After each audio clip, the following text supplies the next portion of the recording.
Good evening, everyone, and welcome to our Thought Exchange answer session on Tuesday evening. Thank you for watching this video, and thank you so much for your thoughtful questions. We are here to answer all those questions for you, as many as we can get to, and look at the top-rated questions and thoughts by our staff and community members and students as well. As you noticed, we changed the format a bit from our Thought Exchange we had a couple of weeks ago. We emailed the Thought Exchange in update 37 on Friday to give everyone a few days to ask those questions and rate those questions as well and those thoughts. We are also recording this answer session so everyone can watch at their own convenience and allow our staff additional time to look into your questions and provide you with more information and insight. So we keep iterating and changing the process a bit to hone it in to get more efficient with all the questions and answers for everyone. Joining us this evening, we have Dr. Vinaltal, our superintendent. We have Derek Elslin, our assistant superintendent of business services. Dr. Brent Forsey, assistant superintendent of educational services. Dr. Kevin Harishu, assistant superintendent of human resource services. Greg Gazanian, our chief strategy and innovation officer. Erica Newkirk is here with us as well. She is our school district nurse, and Dr. Catherine Mahoney, our director of special education, will be joining us via a video she recorded for us to add her insights as well. Just to give you some numbers on this Thought Exchange, so we did a Thought Exchange 2 weeks ago about our elementary schools reopening. We had 570 people participated in that exchange with 608 thoughts and 24,000 stars or ratings in that Thought Exchange from 2 weeks ago. This exchange had 146 people participate, 144 questions or thoughts, and about 3,000 stars or ratings. So a lot to get to. The questions have, the number of questions have dropped significantly, but still so many really thoughtful, important questions that we want to get to. And without any further ado, we will kick it off with our superintendent, Dr. Vinaltal. Dr. Vinaltal, thanks so much for being here. Yeah, thank you, Ryan. And thank you to everyone that took the time, whether your staff or parents, to write in and share your questions. It was clear to me over the last day as I've been reading the questions as they've been coming in and the number of stars. The words space and grace continue to be at the forefront of my thoughts, because it's clear that as our journey continues to the reopening of school on April 12th for our TK through 5 and April 19th for our secondary, that each family has a unique perspective and a different level of comfort or anxiety as those dates approach. And so it is our goal to make the very best experience within our guidelines by the Los Angeles Health Department, our very best experience for both the families that want to return for in-person and for virtual, but also being very clear about the expectations that we're going from focusing on one environment all in for the last few months on the virtual to trying to do a dual program. And it just won't be the same program. It won't look the same. It won't be the same number of instructional minutes. But I want everyone to know that within those guidelines of returning, that we are doing our very best to meet as many interests, and hence the surveys that have been going out and the level of detail that those have been. And so I want to address quickly the why, because there's a lot of questions that I picked up on in the Thought Exchange on just kind of the people asking, there's only 7 weeks left, why are we doing this? And so that's a fair question. At this point in time, every regulatory body above us, from the health department to the governor, president of the United States, everybody has made it clear that public schools should be open and providing in-person learning at this time. Not because we're out of the pandemic and things are perfect, but because the level of transmission rates have gotten so low, and because of our ability through social distancing and safety measures that we can mitigate and provide a safe as possible environment. So that's where we are. We are following those directions. We did hold out a little bit longer than some by our commitment to making sure that our staff had the opportunity to be vaccinated. We hit that milestone, and so on April 12th, we're looking forward to those TK through 5, and by April 19th for our secondary. So that's the why, and we recognize that it's not going to be perfect, and we cannot provide the same service that we were doing in one environment, where now we're going to be splitting between two environments. But we're also committed to making this experience for our students and staff the very best for this last 6 to 7 weeks of school. So looking forward to the work that's going to be happening now at the sites as we start to figure out the details of drop off and pickup and hallway management and recess and all of those things that are very important to the safety, but confident that we're going to have all that worked out, and families and students are going to be well prepared to come back on April 12th if they choose. So thank you, Ryan. Thank you so much, Dr. Van Alstall. Appreciate your thoughts and insights to get us started this evening. All right, a lot of the top thoughts.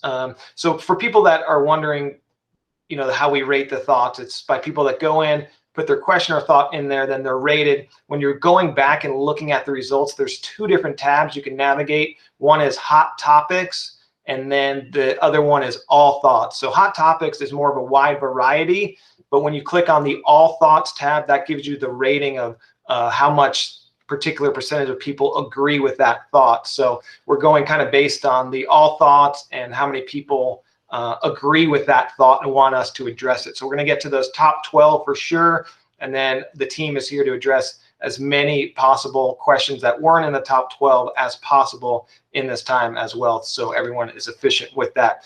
Dr. Forsey, a lot of the top thoughts relate to your area with instruction and coming back. We're now 1 month minus 1 day away from our elementary schools reopening on April 12th, so still about 4 weeks away, but a lot of the thoughts in your area about instruction, what the classroom and the day will look like for students and their parents.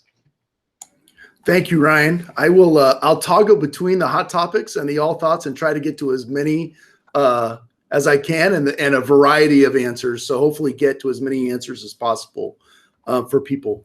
So the number one question was, can I still teach? This is from a teacher. Can I still teach with my class and online students together on one online Zoom or Google Meet session? And the answer to that is we are going to leave how teachers approach that to them. We are not going to dictate how they teach that model with students online and physically in their classroom at the same time. We're not going to dictate that. And frankly, there's not a perfect model for how to do that. But we have reached out to some districts that have done that are doing that currently. And we are taking some of their practices, and we'll make sure we get that to our teachers. So they will have some learning that other districts have already gained in their journey through this simultaneous instruction. And we also know, as Dr. Van Alstall said, this is going to be a transition. We are teaching students in 2 completely different environments at the same time. And so it will be a time of transition, and yet we are highly confident that our teachers and schools will hit a time where they hit that sweet spot for both groups of students. Some of the questions talk about the spacing of students in the classroom and what's the right number. And so the LA County Department Health guidelines continue to shift. It started with 6 feet apart. That was mandated. Now it is 6 feet apart, can go down to 4 feet apart if there is a partition in between. And I heard today that the CDC came out and said that it can go down to 3 feet apart. LA County has not said that yet, but the CDC has. And so as these guidelines continue to update, we will meet that distance requirement in all of our classrooms. We will meet or exceed that requirement in all of our classrooms between students. What that guideline is specifically at the beginning of April, I cannot predict what that will be. But right now we are operating and moving towards the 6 feet of distance and or 4 feet if absolutely necessary with a partition. But this is March 16th. That could and likely will change by the beginning and certainly by mid-April. There's some other, how are we going to keep students safely 6 feet apart at all times? And so that's where the idea of a partnership comes in really. in that we've been living through this for a year. We hope that as our students and adults have all gained a lot of knowledge and awareness about how to keep ourselves a safe distance apart from other people in that social distancing aspect. And so students will be reminded very constantly by teachers and adults on campus. And at the same time, it is that partnership, you're reminding them at home, and that students are aware on campus that they need to keep their social distance away from each other. A note about some of the playground. Another question was about playground and recess. And so we are designating certain areas of our playgrounds for cohorts and classes where they can play together. And one of the more recent updates to the guidelines is that if you sanitize and or wash hands before going to recess, and sanitize and or hand wash after recess, then you're able to use some of that equipment. And so recess without being able to do anything doesn't feel much like recess for students. And so we are thrilled that we will be able to ensure that students will be hand sanitizing and or hand washing before and after all recess times at school. Dr. Forsey, while you're checking out the next question, I'll just mention the great website you and your team put together about reopening models for elementary and middle school. So if people want a deeper dive into this information and some of the more particulars, a new website just out that we put in update 37, that's available for people on our coronavirus update page. So for a deeper dive, you can take a look at that, and just kudos, great job to your team on the work on that website. We greatly appreciate it. Thank you. That was the Ed Services team that put that together, and they did a tremendous job in working with your staff too in communication. So thank you. One of the higher rated thoughts is, will my student be able to keep their same teacher? And what's important, I think, for parents and community to know is that we read every comment that teachers wrote on their initial survey. We read every comment in the Thoughtexchange, and the theme is clear. Parents want to keep their teacher that they have currently. What's wonderful is that teachers want to keep the kids that they have too. So we share the interest that moving kids around to different teachers with 7 weeks left probably isn't the best scenario for students. And so our model literally was built around the #1 interest of keeping students with their current teacher. It would have been easier if that wasn't an interest. And we said, the kids that want to stay virtual will go over here with this set of teachers. And the students that want to come back physically will go over here with a different set of teachers. The reality is that those teachers and students would have been strangers. And so we've spent 8 months together.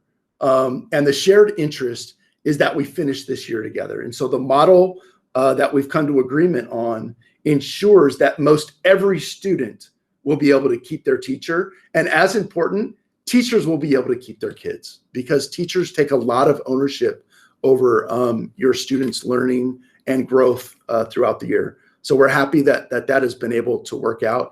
The model we've chosen also keeps intact the most instructional minutes of any of the models available. So again, instead of cutting the day in half and doing some virtual and some in person, and then having a lot of work that's unsupervised, our model captures the most instructional minutes for both virtual and in-person students.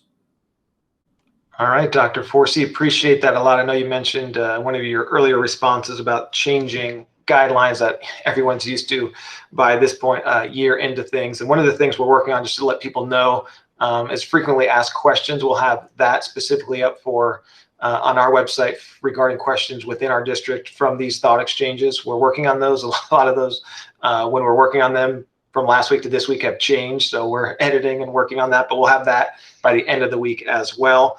We also, a couple comments about Thoughtexchange, not ideal platform for people, which we understand it. We use Thoughtexchange to get the most questions answered that the most people agree with. So it does help us a lot in that regard to get efficient with the most curious, popular questions. But you can still contact us directly, the same format you would if there's a question you have on our website, or you can even email news@ausd.net.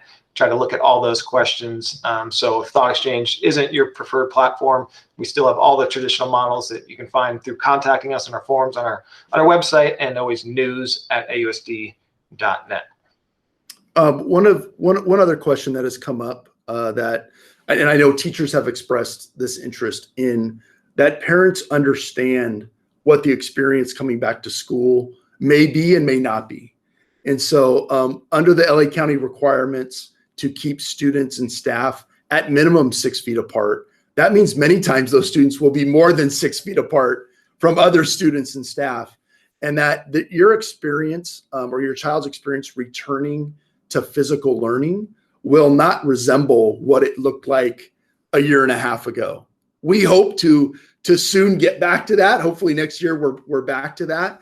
But the opportunities for close engagement, for that, that face-to-face collaboration just don't exist right now. And so understanding that in-person learning is not the same as it was last January and last February, and frankly, for the last 50 years of our existence as a district. And so that will look very different. Your child's coming to campus to be dropped off. They'll go through a protocol, will look very different. Their social distancing to get to class will look very different. Going to the restroom will look very different as we allow one student per time in the restroom. And so that experience of coming to class, I hope we can convey through words, will look and feel very different. We feel that we will adjust as we do this and move forward in the weeks ahead, but it will initially feel extremely different for students and staff alike. And Dr. Forsey, I guess one more reiteration of, while we're preparing to open up schools, we got a few questions of, so that means I have to come back to school and bring my kids back to campus? And the answer to that is no, absolutely not. If you're comfortable in the remote distance learning environment, you still have that option. Now we have 2 paths. Huge kudos to our teachers and staff for making that happen. So, some people may just see the headline of the subject about reopening, but there is an option to remain virtual if that is your comfort level, right? Yes, absolutely. You can remain virtual if none of these answers make you comfortable enough to send your child back, or you have, familial reasons, health reasons that you do not want to send your child back. They can remain not only virtual, but can remain with their teacher. And that's something, again, that we're very proud of, that we're not shifting everyone around with 7 weeks ago, but classes for the most part will stay intact. And that's another bonus of this schedule, is not only are we keeping students with teachers, classes have bonded. And even though they've been in a virtual environment, relationships have formed. And so these classes that started the pandemic year of 2021 in August are going to finish it together as well. And that's something that we're very proud of.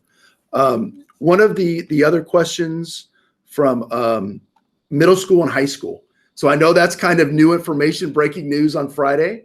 And so some of the questions surrounded what will that schedule look like? What will school look like? Our middle school and high school leadership teams are working right now. We were in a meeting today talking about some possible scenarios, and they are working right now. They'll be meeting with their site leadership teams to present some possible schedules and come to some decisions on a schedule within the next couple of weeks. And so we expect that to be decided within the next couple of weeks, but that will be handled through each site. All of the sites adjusted their schedule in the fall to go to a more block type schedule. And so that's the nice part about that, is that schedule can be shifted to transforming into this in-person and virtual environment as well. And so there was a lot of thought back in the fall about what schedules could work best when we transition out of this environment. So we were thinking about what could it look like coming back way back in August and July when we were entering a virtual environment. And we were very mindful to think about schedules that could easily transition into this now in-person environment. So that thought process has gone on for probably about 10 or 11 months. And I don't think a lot of people are aware of that. It's not something we've discussed, but that was part of the conversation back in late July and August when we went into the virtual environment. Dr. Forsey, do you want to speak a little bit about the makeup of those leadership teams at the middle and high? Yes. So the site leadership teams at the secondary level include teachers, other staff, parents, and students. And so there are designated representatives who are voted in to serve on those committees and represent the different groups. And so you have those stakeholders at that levels who will make those determinations about those schedules, the specific schedules, again, meeting the LA County Department of Health guidelines and the CDE minutes requirements at the same time. Thank you so much, Dr. Forsey. Appreciate all of that. And it's interesting. Are the questions for this thought exchange? They're down a lot. 144 questions, still a lot. But we had the 608 questions 2 weeks ago. But if you think the past few weeks, we've had over 700 questions about school reopenings, and what the team has done to take all of those questions and thoughts and work, Dr. Forsey said, with the guidelines, the regulations, and everything that goes into it. So if our parents and community have had over 700 questions, just says like how complicated, complex this is. And so that's why we're trying to provide these opportunities to answer those questions and give some insights as to just how many dynamics this really does have, which I think this is serving that purpose for sure. And our current data, I see some questions on here about all these students coming back, especially on the middle and high school campuses where, there could be thousands of students. It's important to recognize that there's not thousands of students who want to come back. In fact, at many of our sites, it's 50% or less that want to come back to in-person learning. And so that alone helps with some of the social distancing. There's been questions about what is the capacity of a classroom. Again, it's 6 feet or it can be 4 feet with a partition. We would prefer to have students be with their teacher who want to be in their physical classroom. And so we're able to adjust in that manner. So there isn't a hard and fast number for each classroom, but we will stay within those LA County department guidelines. We have also sent sites maps, not campus maps, but classroom maps for teachers. So if the teacher says, just give me a plan that will work in the classroom about social distancing and desks, that has been sent. And that was something that I believe we promised a couple of weeks ago in a board meeting. And so that has been sent. And thank you to Dirk and his team for getting that done and sending that out. And within that, our teachers will have the agency to adjust to their teaching style as long as it is within the LA County Department of guidelines. So there is a map, and teachers also have the agency to shift some things that may work better for their teaching style or may work better for how many students they have physically in the class, as opposed to another teacher who has a different number of students physically in the class. Yeah, that's a good point and a good transition for our next speaker. We have the curriculum set up, these teaching models in different formats, but then we need to make sure it's done under health and safety guidelines and everyone's safe with all that. We have all these wishes and wants, but then, health regulations, safety, and we want everyone to be, as safe as possible. And that brings us to our district nurse, Erica Newkirk, who is working with Ed Services team to ensure we can do all these instructional models as safely as possible. There's questions about social distancing, testing, and all that. So Erica, thank you so much for being here, working with Ed Services and our entire team to ensure we are on track. Good evening to you, and thanks so much for joining us. Yeah, thank you, Ryan. Looking over some of the questions, I think one of the most popular questions, or one of the questions I saw frequently, was a question about what happens when there is a case on one of the campuses. And I wanted to take the opportunity to maybe walk folks through that process. The first thing that needs to happen if we have a case is we obviously have to hear that there was a case on campus.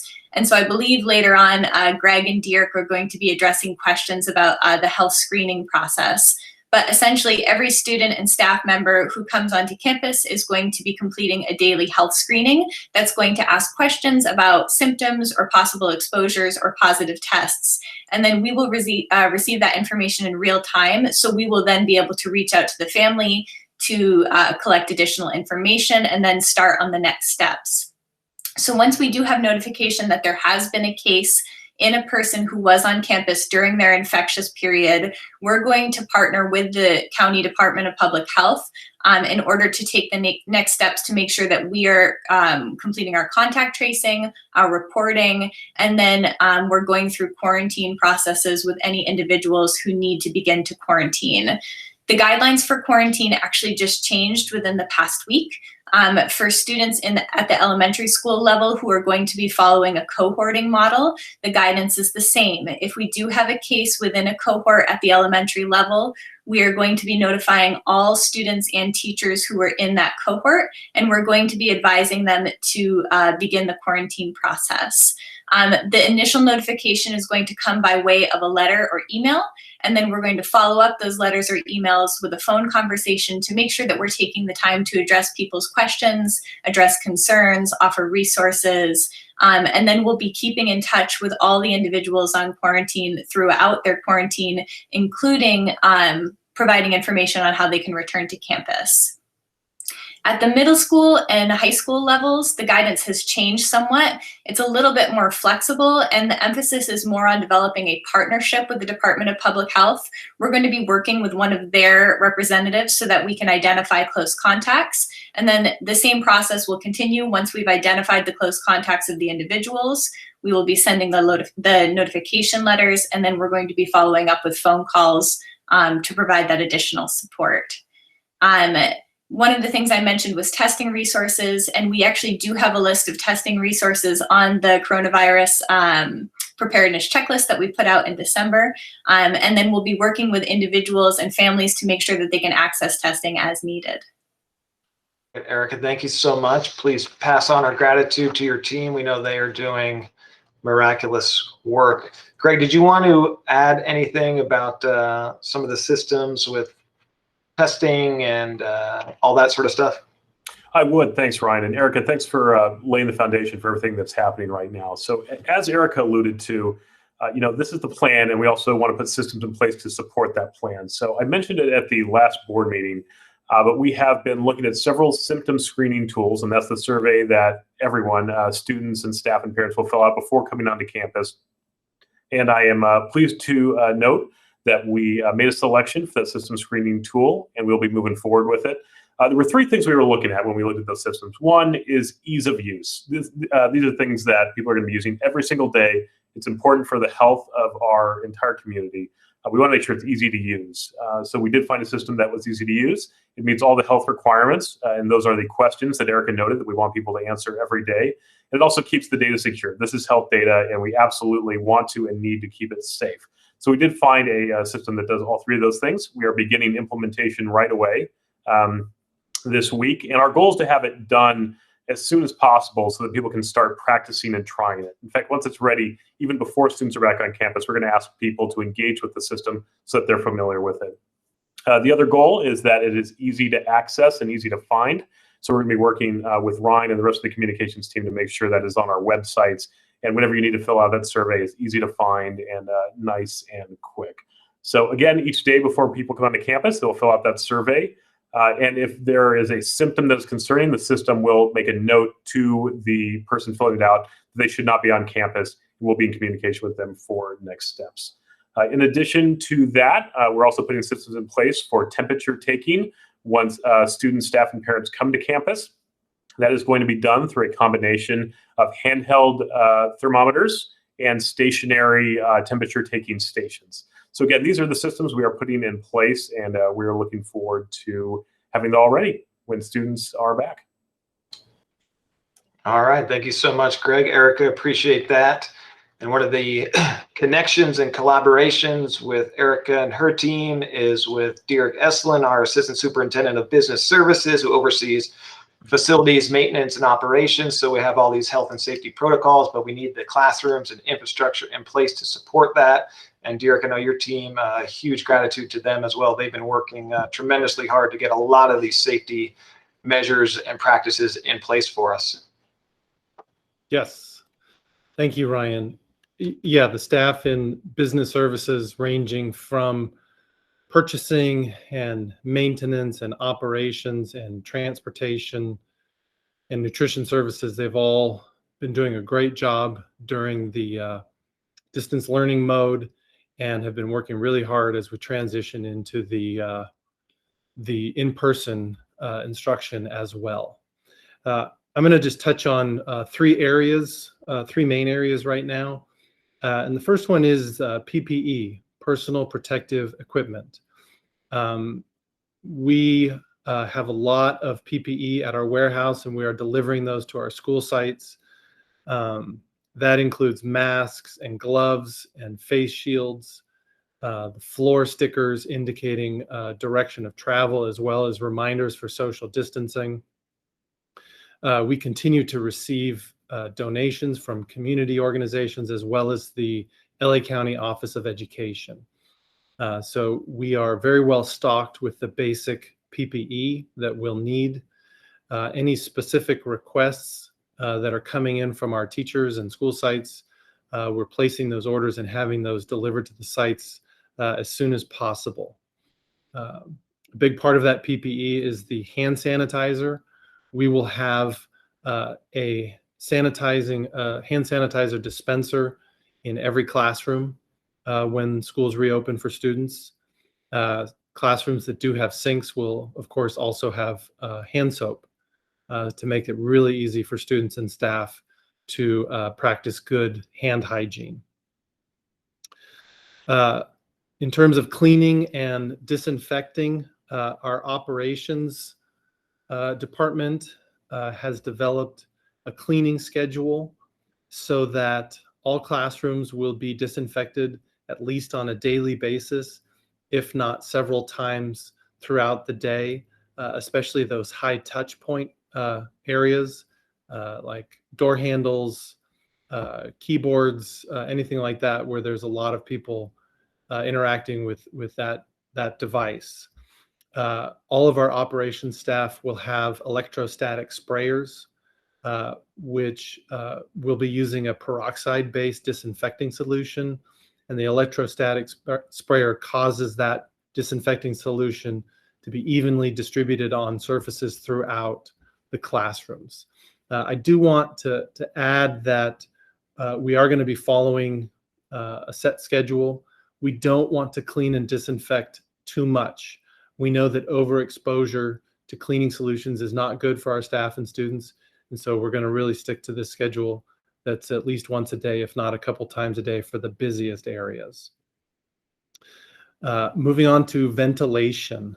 All of our heating and ventilation and air conditioning units, our HVAC units, have always been, we've followed a strict and regular preventative maintenance program, meaning that the filters are replaced regularly, the parts are cleaned and disinfected on a regular basis, and obviously items are replaced as needed. That preventative maintenance schedule continues. As students return to class, we will have our HVAC units set to turn on 2 hours prior to occupancy. And this means that the air will be fully cleaned before anyone comes into the classroom. One of the ways that we will do that is by using needle point bipolar ionization units that are installed in our HVAC units for every classroom. And what this ionization unit will do is create charged oxygen ions that purify the air, and they neutralize bacteria and viruses.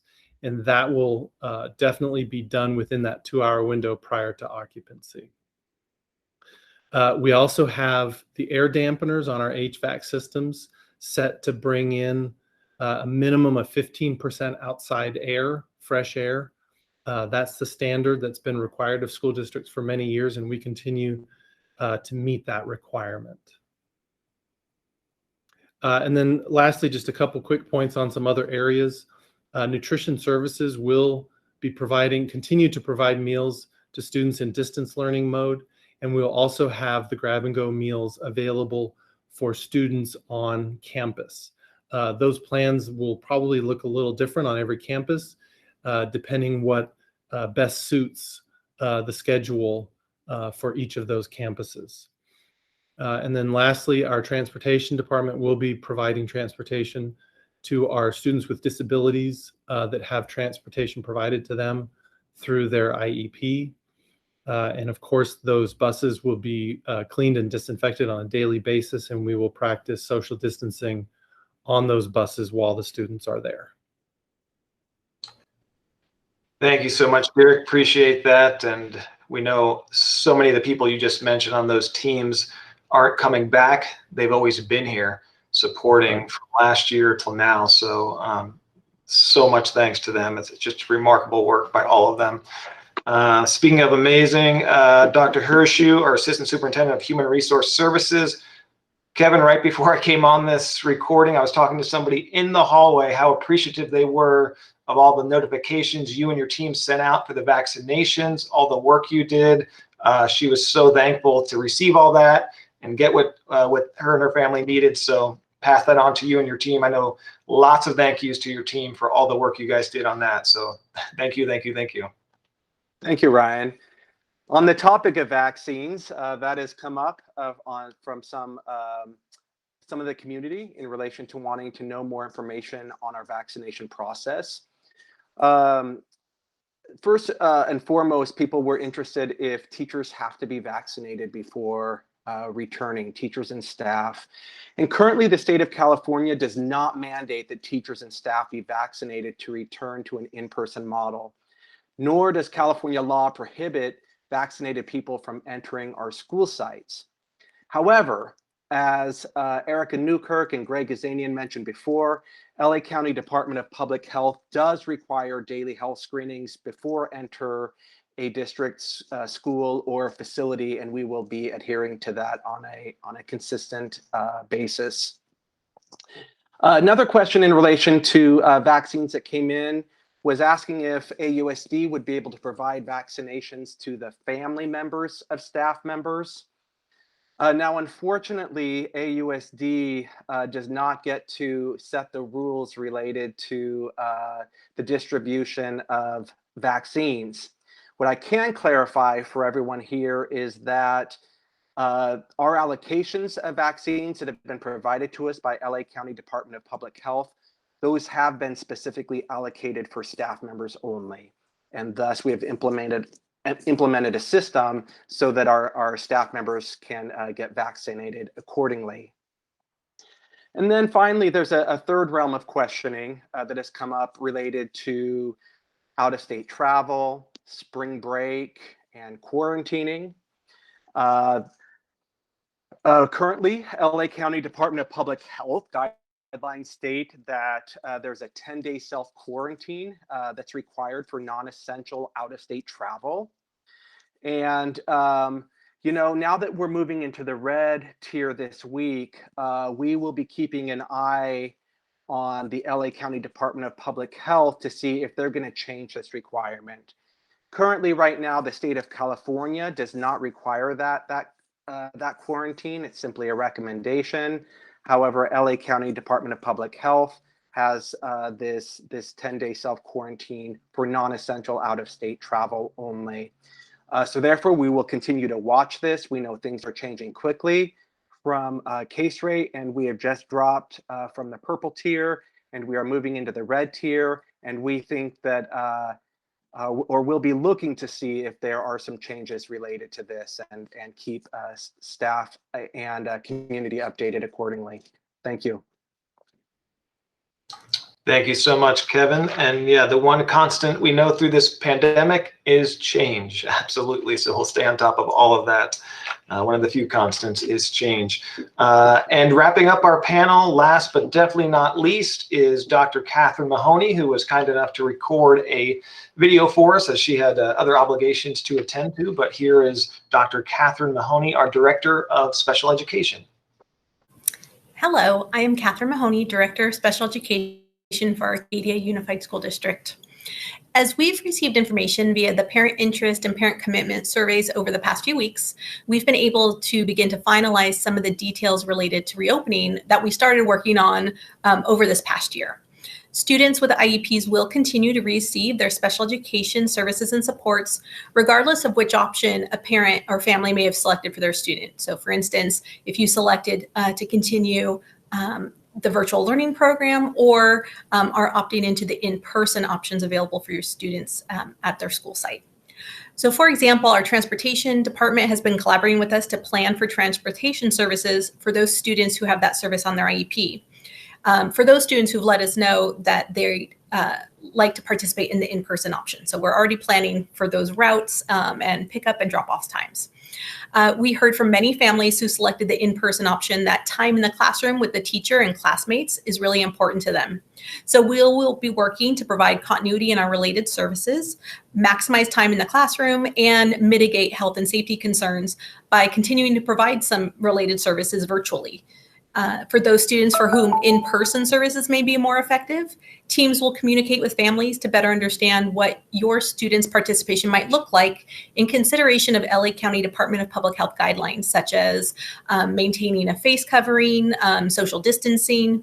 We know that health and safety of students and staff was also an area of high interest from the parent surveys, and we've been working closely with our health services department in relation to that. We are looking forward to welcoming students back on campus, as well as continuing their distance learning program.